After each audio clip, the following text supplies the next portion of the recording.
Hindi mapigilang sabunin ni Department of Public Works and Highways sa Secretary Vince Dizon si District Engineer ng Calbayog City, Raulito Yangzon at ilang kasamahan nito sa DPWH Calbayog dahil sa hindi natapos na construction ng tulay sa Calbayog Bypass Coastal Road ngayong araw ng Lunes sa Samar area. Ayon kay Secretary Dizon, posibleng may kaharapin na kaso ang mga nagplano at ang DPWH Calbayog dahil sa kanilang hindi maayos na proyekto.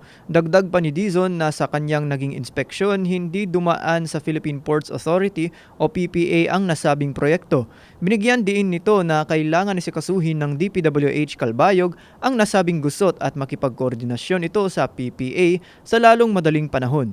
Iginiit pa ni Dizon na ipagdasal ng mga engineer ng DPWH Calbayog na pumayag ang PPA para maremedyohan ang nasabing problema sa Calbayog Bypass Coastal Road.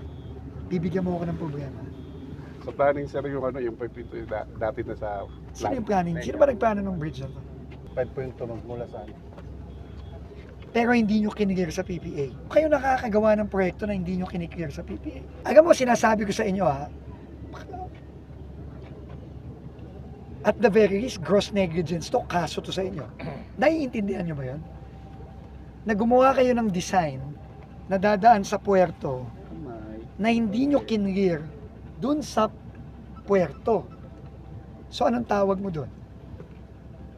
Pati yung DE mo damay dito. Nag-design kayo, in-implement nyo yung proyekto, nagko-construct na tayo, pero ang sinasabi ng PPA masyado mababa. Kayong dalawa, anong tingin nyo mangyayari dito? So magdasal kayo na pwede pang remedyohan to o papayag ang PPA dun sa design nyo. Kasi kung hindi, may malaki kayong problema dito. Yan ang problema sa inyo eh. Bakit kayo hindi ba, I would assume DE, SOP to, nakukuha kayo ng clearance sa puerto. Ba't hindi kumuha ng clearance to mga bata mo? So sinong mananagot to sa perang nasayang dahil hindi mo ginawa yung trabaho mo na humingi ng clearance sa PPA? Problema to ha. Pagdasal nyo na maaayos natin to.